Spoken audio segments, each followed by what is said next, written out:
नमस्कार, मेरा नाम हिमांशु दमन। आपके दिमाग में मेरे ख्याल से बहुत सारे क्वेश्चन चलते हैं जब आप अपनी रिपोर्ट्स देखते हैं ना सीमेन एनालिसिस की, कि उसमें मोटिलिटी क्या है, मॉर्फोलॉजी क्या है, एक्टिव मोटिलिटी क्या है, स्लगिश मोटिलिटी क्या है, उसके बाद डेड मोटिलिटी क्या है। डॉक्टर तो कहते थे आपकी रिपोर्ट ख़राब है, बस इतना कहकर आपको दवाइयाँ लिख देते हैं और आप जाकर ले लेते हैं, उसके बाद खाते रहते हैं, तब भी आपको पता नहीं चल रहा होता कि आपके स्पर्म काउंट एक्चुअली फाइन है या ऐसे ही बोल दिया गया। आज मैं आपको थोड़ा सा आपको रिपोर्ट भी जज करना सिखाऊंगा कि रिपोर्ट को जज कैसे किया जाता है। देखो, active motility, sperm concentration, sperm count, सारी चीज़ें अलग अलग हैं। एक वैल्यूज़ होती हैं उन सब की कि एक स्पर्म काउंट को चेक किया जाता है पर एम एल माने कि जितना भी आपका स्पर्म काउंट एक टाइम में इजैकुलेट होता है वो मे भी शायद हो सकता है 2 ml, 3 ml या 4 ml या 5 ml।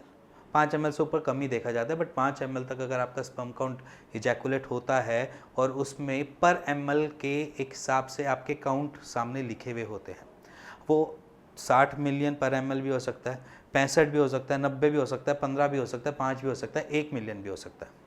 अगर आपकी जो रिपोर्ट में 15 मिलियन से आपके स्पर्म काउंट कम है, WHO के अकॉर्डिंग वर्ल्ड हेल्थ ऑर्गेनाइजेशन कहती है 15 मिलियन से कम वालों को स्पर्म काउंट अगर 15 मिलियन से कम है तो वो आपको दिक्कत दे सकता है, आपको इनफर्टाइल कर सकता है। जब आपके मन के अंदर डिज़ायर हो बच्चे के लिए और जब आप सेक्सुअल एक्टिविटी परफॉर्म करते हैं तो वहाँ पर प्रॉब्लम अराइज हो सकती है एज इन पेनिट्रेशन में, क्योंकि इतने स्पर्म काउंट नहीं हैं जो आप फीमेल एग के अंदर जाकर पेनिट्रेट कर एक फीटर्स या फीटल बना सकें।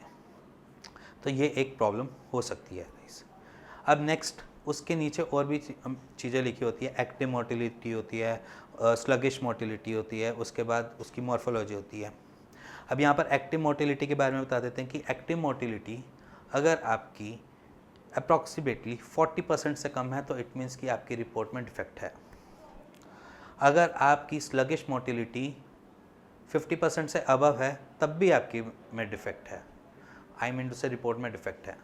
अगर आपके सारे के सारे स्पर्म काउंट डेड की कैटेगरी में आते हैं या 60% के डेड की कैटेगरी में आते हैं तब भी वो रिपोर्ट डिफेक्टेड है, मतलब वो एक इनफर्टाइल मैन की रिपोर्ट है।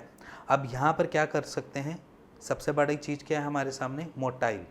अगर हमारे स्पर्म के काउंट अगर 20 मिलियन भी है ना, अगर हमारी मोटिलिटी अच्छी है तो आप आराम से पेनिट्रेट करके अपने आप को फर्टाइल की रेंज में खड़ा कर सकते हैं।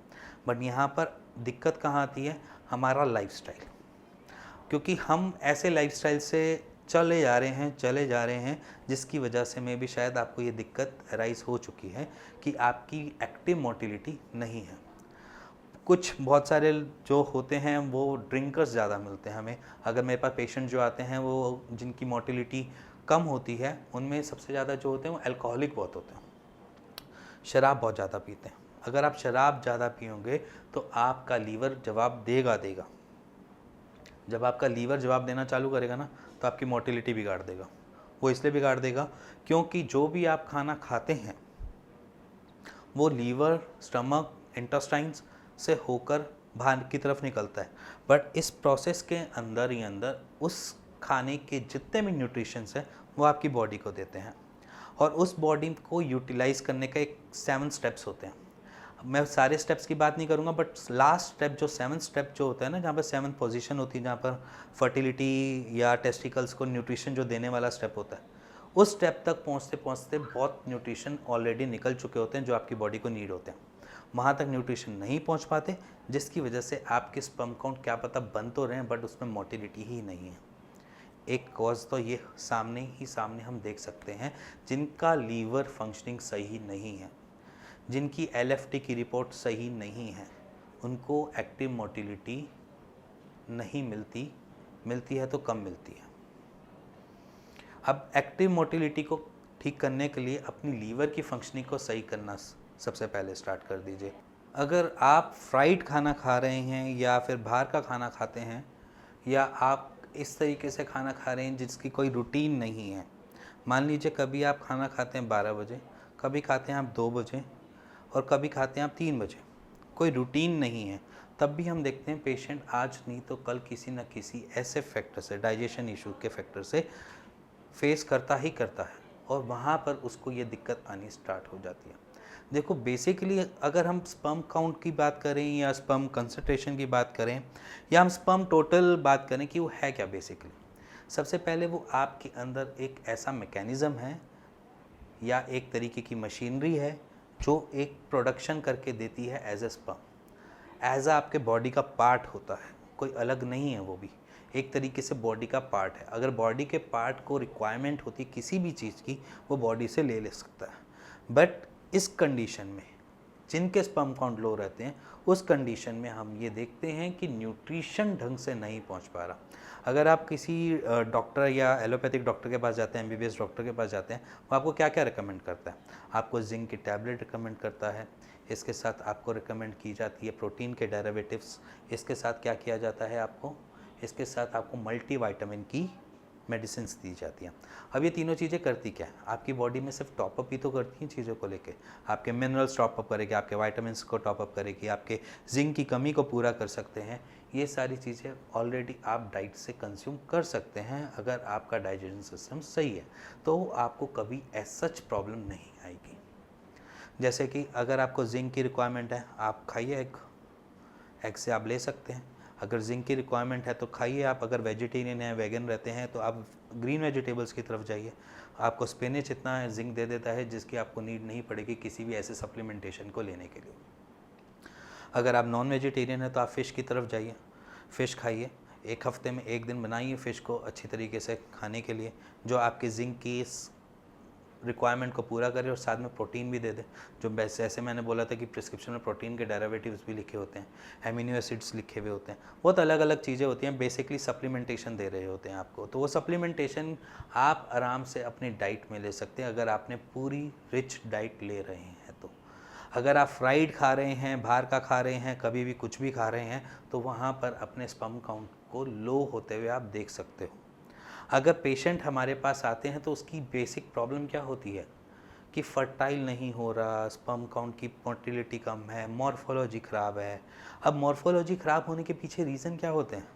कुछ नहीं होते, उन्हीं की लाइफस्टाइल होती है।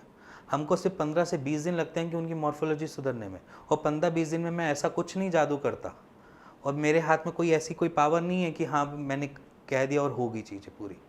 बस सिंपली उनको हमने उनकी ही बॉडी से उनके स्पर्म को इतनी एनर्जी दे दी, इतनी टेस्टिकल्स को एनर्जी दे दी कि उन्होंने अपने आप ही उस चीज़ को क्योर करना स्टार्ट कर दिया, ना कि उसको ख़राब करना चालू किया।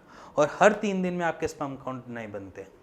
हर 3 दिन में आपके नए स्पर्म काउंट जो बनते हैं वो एक्चुअल फिगर दे देते हैं। कभी आप अगर सीमेन एनालिसिस का आप टेस्ट करवाने जाते हैं किसी डॉक्टर के पास, तो वो आपको क्या कहता है कि 3 दिन बाद आना या 4 दिन बाद आना। क्यों कहते हैं 3 से 4 दिन के बाद आना? क्योंकि 3 दिन या 4 दिन के बाद आपके न्यू स्पर्म काउंट बन जाएंगे, वो आपको नई रिपोर्ट में दिख जाएंगे।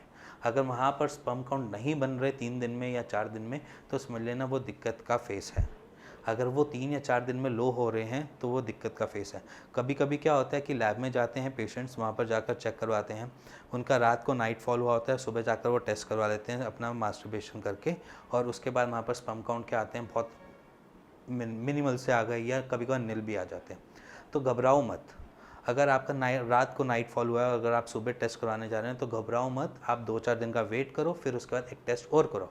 क्या पता वो टाइम पीरियड पे आपके टोटली स्पर्म काउंट जितने बने थे वो इजैकुलेट हो गए आपके नाइट फॉल में, और जो बने थे वो थोड़े से फ्यू स्पर्म काउंट रह गए, या अभी तक पूरे डेवलप ही नहीं हुए, पूरे बने ही नहीं, आपने पहले इजैकुलेट करके उसको निकाल दिया। तो सिंपली अगर आप कहीं लैब टेक्नीशियन के पास जाते हैं तो 4 दिन का अपना स्पर्म काउंट जमा करो, फिर उसके बाद इजैकुलेट करो, फिर उसकी एक्चुअल कैलकुलेशन एनालिसिस सामने आती है, वो एक्चुअल रिपोर्ट मानी जाती है। मोटिलिटी और मॉर्फोलॉजी को डाइट से आप अपने घर बैठे ठीक कर सकते हैं, जहाँ पर किसी डॉक्टर की रिक्वायरमेंट नहीं पड़ती है। रिक्वायरमेंट पड़ती है तब जब आपकी कुछ ना कुछ ट्रबल्स आ गई। जैसे हम हमेशा मेरी हर वीडियो में आप सुनते होंगे कि डाइजेशन सिस्टम को सही रखो, कोलाइटिस मत होने दो, आईबीएस मत होने दो। अगर आपको कोलाइटिस, आईबीएस या इंडाइजेशन की दिक्कत है तो आपको ये दिक्कत हमेशा बनी रहेगी, चाहे आप सप्लीमेंटेशन भी खा लोगे ना तब भी ये दिक्कत बनी रहेगी। तो कभी भी अपनी स्टमक को लॉन्ग टर्म में ट्रबल देने की ज़रूरत नहीं है। अपने पेट को लंबे समय तक उसी हालात में रहने की और जीने की आदत मत डालो। अगर कुछ खराबी है तो उसको तुरंत ठीक करो। आसपास इतने डॉक्टर्स हैं, उनसे ठीक करो। अगर कुछ समझ नहीं आ रहा कि कहाँ से क्या ठीक करवाना चाहिए क्या नहीं, तो आप नीचे दिए हुए नंबर पे हमें कॉल करो, अपनी प्रॉब्लम बताओ, अपनी हिस्ट्री बताओ। उसके बाद अगर हमसे सॉल्यूशन होगा हम डेफिनेटली आपको देंगे। आपकी उस ट्रबल से आपको निकालने की पूरी कोशिश करेंगे और आपको स्वस्थ रखेंगे। और अगर आपको ये वीडियो थोड़ी समझ आई हो, पसंद आई हो, तो please like share bell icon दबा दीजिएगा। Thank you and thank you very much.